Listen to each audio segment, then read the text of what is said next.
नमस्कार दोस्तों, welcome back to the channel. आज हम बात करने वाले एक ऐसी कंपनी की जो इंडिया की सबसे बड़ी मल्टीप्लेक्स चेन मानी जाती है, पीवीआर इनॉक्स। इतनी बड़ी ब्रांडिंग, हजारों स्क्रीन्स और स्ट्रॉन्ग कस्टमर रिकॉल होने के बावजूद कंपनी लगातार लॉसेस क्यों रिपोर्ट कर रही है? आइए इस पूरी कहानी को हम स्टेप बाय स्टेप डिकोड करते हैं। तो सबसे पहले नजर डालते हैं कुछ ताजा आंकड़ों पर, यानी कि रीसेंट फाइनेंशियल परफॉर्मेंस पर। फाइनेंशियल ईयर 2024-25 की चौथी जनवरी-मार्च क्वार्टर में पीवीआर इनॉक्स को हुआ है 125 करोड़ रुपयों का नेट लॉस। अगर पूरे साल की बात करें तो लॉस लगभग 280 करोड़ रुपयों के आसपास रहा है। रेवेन्यू में भी लगभग 5% की गिरावट आई है पिछले साल की तुलना में। सबसे अलार्मिंग बात, इस क्वार्टर में कुल फुटफॉल यानी थिएटर में आने वाले लोगों की संख्या लगभग 3 करोड़ 5 लाख रही, जो कि एक्सपेक्टेशंस से कहीं कम है। इतना लो फुटफॉल बड़े मल्टीप्लेक्स चेन्स के लिए एक रेड फ्लैग माना जाता है। Reasons for the loss. अब समझते हैं कि आखिर इतने बड़े नुकसान की वजहें क्या हैं। सिर्फ एक या दो नहीं, कई बड़ी प्रॉब्लम्स एक साथ सामने आई हैं। 1 वीक फिल्म कंटेंट। इस साल कई मेजर बॉलीवुड और हॉलीवुड रिलीजेस ने अंडर परफॉर्म किया। ना कोई बड़ी ब्लॉकबस्टर आई, ना ऑडियंस को खींचने वाला कंटेंट मिला। रिजल्ट, लोग टिकट खरीदने में इंटरेस्टेड ही नहीं थे। कोविड के बाद लोगों की हैबिट्स और प्रायोरिटीज बदल चुकी है। इन्फ्लेशन बढ़ रहा है, डेली खर्चे ज्यादा हो रहे हैं, और ऐसे में लोग सिनेमा आउटिंग्स जैसे लग्जरी पर कम खर्च करना पसंद कर रहे हैं।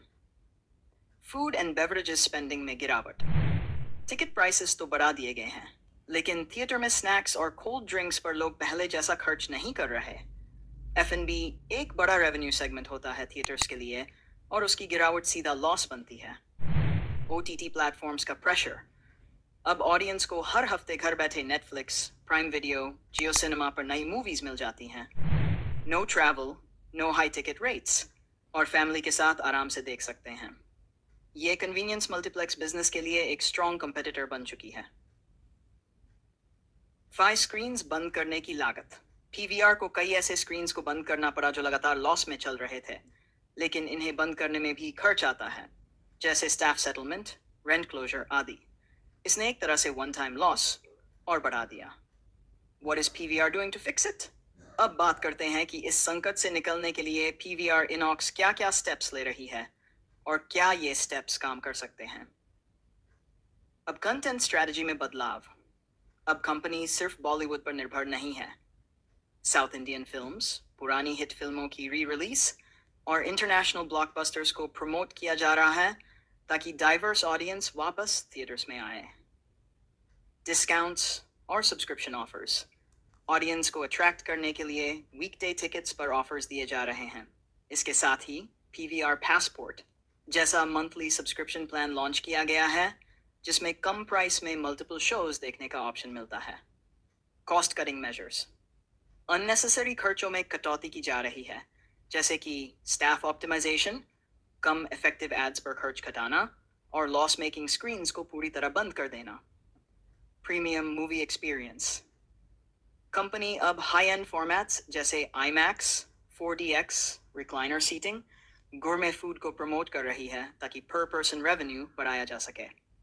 गोल है कि कम ऑडियंस भी ज्यादा पैसा स्पेंड करे। तो अब आप समझ गए होंगे कि पीवीआर इनॉक्स की परेशानियां सिर्फ वीक कंटेंट तक सीमित नहीं है।